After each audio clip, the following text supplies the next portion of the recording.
D'abord, je commencerai par leur dire qu'ils n'oublient jamais qui ils sont. Le monde ne l'oubliera pas. Et qu'ils portent cela comme une armure. Et nul ne pourra s'en servir pour le blesser, le faire. Je fais partie de ceux qui pensent qu'il ne faut jamais dire qu'on ne peut pas. Même si tu n'as jamais appris, ne dis jamais que tu ne peux pas. La vie ne fait jamais aucun cadeau. Le plus important, c'est de résister. Et vaut mieux une mentalité de vainqueur qu'une mentalité de rêveur.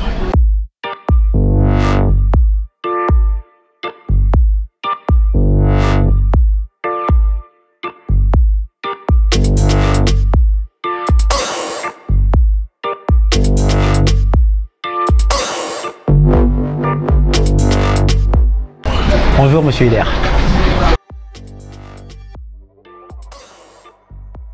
Dans la peau de l'immigré, il devait sortir depuis bien longtemps, mais il y a eu des complications. Donc c'est exactement en 2019 qu'il a vu le jour, via les éditions Sidney Laurent. Et là, il est en réédition par les éditions du Bétir. Donc oui, d'ailleurs, c'est la raison qui m'amène à Paris. Dans la peau de l'immigré, c'est un témoignage, c'est mon histoire. Donc c'est vraiment du vécu, parce que je suis camerounais et donc pour arriver dans ce pays j'ai dû traverser par beaucoup d'étapes, donc par la voie du désert, Cameroun, Nigeria, Niger, Algérie, Maroc, un peu un séjour en Libye, en Côte d'Ivoire, en Mauritanie. Et donc en passant par l'Espagne, je suis arrivé en France. Ça m'a pris plusieurs années, j'ai côtoyé la mort de près, la violence des militaires et tous les maux que personne ne souhaite vivre. Et donc toutes ces épreuves m'ont poussé à écrire ce livre parce que je me suis dit, il est important que le monde le sache pour que nos frères qui sont encore là-bas en Afrique, qu'ils sachent que l'Europe, c'est pas le paradis, le rêve européen, le rêve occident, américain, il n'existe pas. Et via ce livre, j'évoque des tas de choses, un peu comme la réalité de ce que nous vivons ici en France. Donc loin du fait que quand on va en Afrique, on peut nous appeler président parce que oui, on te salue, tu donnes 10 000 francs CFA. J'évoque les réalités du quotidien, comment est-ce qu'on galère pour avoir des papiers, comment est-ce que même genre on dort à 20 dans des appartements, comment est-ce qu'on galère, ne serait-ce que pour avoir un petit billet parce que c'est vraiment compliqué la France. Et donc toutes ces réalités peut-être pousseront certains frères à revenir à la réalité qui dit qu'on peut mieux s'en sortir chez nous qu'ici. Parce que la vérité est qu'en Afrique, avec un salaire de 150 000 francs ou 200 000 francs CFA, on s'en sort mieux qu'une personne ici qui touche 1500 francs, c'est 1500 euros. Entre ton loyer, les factures à payer, il te reste à peine quoi, 100 euros le mois. Alors que là-bas, avec 200 000 francs CFA ou 150 000 francs CFA, je crois qu'il y a peu de charges et il nous reste quand même beaucoup pour vivre. Regretter, je dirais non, parce que comme le dit Bouba, il n'y a pas le temps pour les regrets. Mais oui, il y a tout ce temps pour, comment dire, améliorer le futur. J'ai perdu beaucoup d'amis, c'est vrai. Un gros big up d'abord à ML, mon cher ami que j'ai perdu au Maroc, dans la forêt de Gorogo. C'était un très bon ami et il n'est pas le seul. J'ai vraiment perdu beaucoup d'amis. J'ai dû faire des choses que je n'ai vraiment jamais rêvé ou souhaité faire, mais je me suis senti, je me suis vu dans l'obligation de faire et de vivre toutes ces choses et j'ai appelé ça l'instinct de survie. Mais ça ne veut pas dire que je regrette, non. Surtout que depuis que je suis là, je ne me suis pas égaré de mon chemin et je me dois de rester sur ce chemin parce que je le dois à tous mes amis qui sont partis sur ce parcours. Parce que comme je le dis toujours à tous les frères, pour nous qui réussissons à traverser cette barrière qui sépare l'Afrique à l'Europe, c'est pas parce que nous sommes les plus forts du monde, non. Je dirais juste que c'est parce que nous sommes des élus de Dieu. C'est parce que nous avons une mission à accomplir. Et ceux qui meurent sur ce trajet, c'est pas parce qu'ils étaient les plus faibles. Dans la police, on peut appeler ça les dommages collatéraux. Et parce qu'il y a eu beaucoup de dommages collatéraux, les survivants, les élus de Dieu se doivent d'accomplir ce qu'ils ont à faire.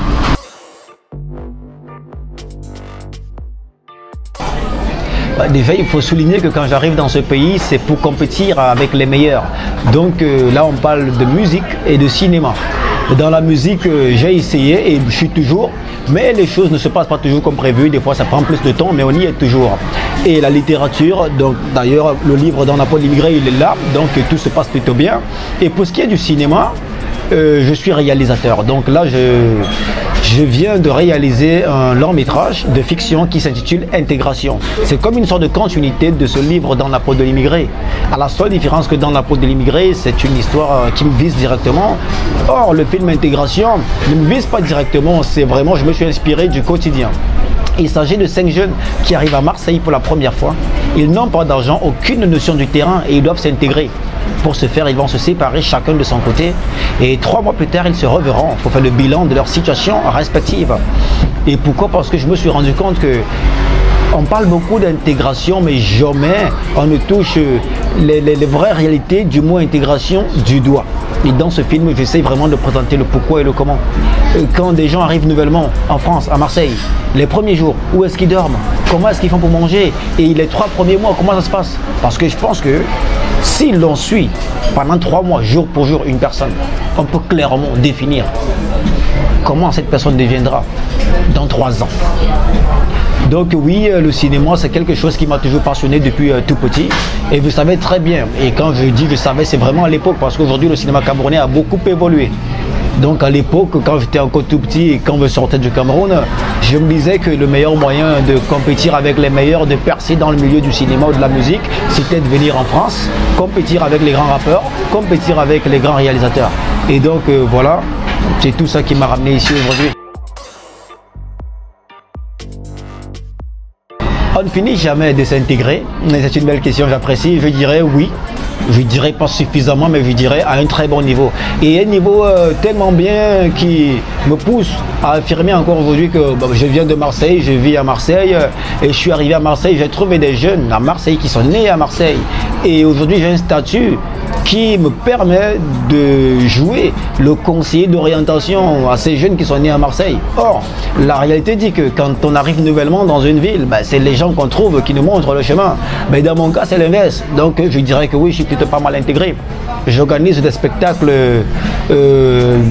qui, à chaque événement, on compte entre 50 et 80 artistes. Et d'ailleurs, la 4e édition des Open Mic dans la peau du Bétir, c'est le 28 août 2021. Il y aura 50 artistes, tous des jeunes issus de Marseille. Et il y a avec des grands noms de la musique locale qui viennent pas pour chanter mais pour soutenir la jeunesse. Et donc je dirais que oui, si je réussis à faire toutes ces choses, c'est que ça se passe plutôt bien et c'est aussi une façon, pour moi et même un exploit, de faire comprendre aux pays occidentaux, en commençant par la France, que ce n'est pas parce qu'on vient de loin, d'Afrique, que voilà, on est forcément mendiant. On ne vient pas seulement prendre ce qui appartient à la phrase, on vient aussi donner, on vient partager. C'est un partage d'expérience, de connexion et de réseau. La preuve en est, moi, immigré clandestin à l'époque qui vient du Cameroun, j'apporte beaucoup à la communauté de Marseille via toutes les activités que je mène. Je tiens une émission à Radio Galère et on parle d'insertion des jeunes sur le marché de l'emploi et c'est que des jeunes de Marseille qu'on reçoit. Quand on parle des Open Mic dans la peau du Bétir, c'est que des jeunes de Marseille et il ne s'agit pas seulement de venir chanter, il s'agit aussi de rassembler les générations et de faire vivre la pratique culturelle comme facteur de développement personnel et collectif et aussi créer des connexions entre les plus jeunes et les plus grands. Et parallèlement, dans le film Intégration, il ne s'agit pas seulement de réaliser un film, il s'agit aussi de susciter des vocations professionnelles.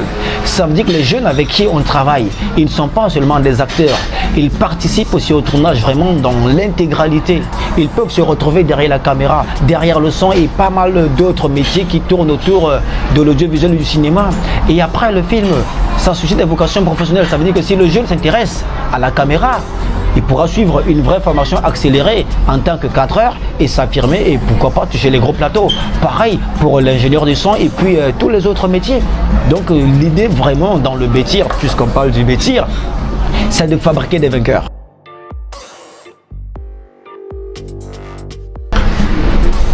Honnêtement, je dirais qu'au niveau perspective, j'y suis déjà dans les perspectives. Il est plus question d'amélioration de ces perspectives parce que, comme on le dit souvent, le tout commence souvent par une idée, un projet, un plan et après, ça devient une réalité. Mais moi, quand j'étais au Cameroun, musique, cinéma, c'était que des idées. C'était un rêve. Et quand j'ai pris ce chemin-là, c'est devenu une idée, parce que j'étais déjà hors du Cameroun. Et quand je suis rentré dans ce pays, c'est devenu un projet. Et depuis, il n'est plus question de projet, il est plutôt question d'action. Et je suis dans l'action L'idée, c'est de pouvoir réaliser des gros films dans le style des grosses sagas comme la Matrix, des grosses séries comme Game of Thrones, parce que moi, je veux vraiment compétir avec les grands du cinéma, parce que je me dis que quand je vois Game of Thrones, certes, c'est énorme, ça fait un gros carton interplanétaire, mais ça reste un homme comme moi qui a écrit d'abord ces bouquins et c'est un réalisateur comme moi qui voilà, a développé l'idée déjà que ça devient une série comme ça. Et je peux aussi le faire. Je fais partie de ceux qui pensent qu'il ne faut jamais dire qu'on ne peut pas. Même si tu n'as jamais appris, ne dis jamais que tu ne peux pas. D'abord, je commencerai par leur dire qu'ils n'oublient jamais qui ils sont. Le monde ne l'oubliera pas. Et qu'ils portent cela comme une armure. Et nul ne pourra s'en servir pour le blesser. Ça veut dire quoi en d'autres termes? Le paradis, l'enfer, moi j'y crois pas vraiment parce que je suis jamais allé ni en enfer ni au paradis. Peut-être dans une autre vie. Mais on peut créer son propre paradis et on peut créer son propre enfer. Il faut avoir cette mentalité qui dit, bon, je prends l'exemple sur moi. J'ai souvent tendance à dire à mes amis, je peux vendre du sable même à un arabe. Pourquoi est-ce que je le dis? C'est parce que je suis conscient que le désert du Sahara, il se trouve au Maghreb. Donc naturellement, tu ne peux pas vendre du sable à un Maghrébin.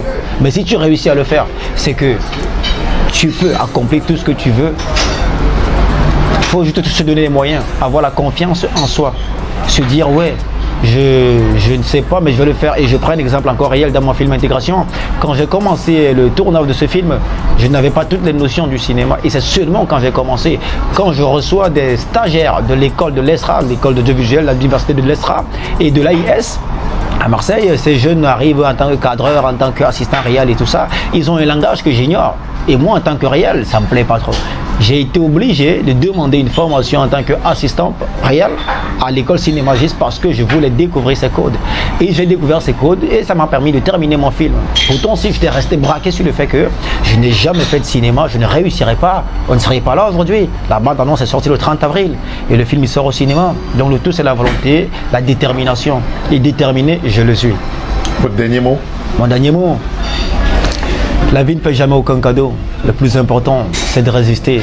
Et vaut mieux une mentalité de vainqueur qu'une mentalité de rêveur. Merci.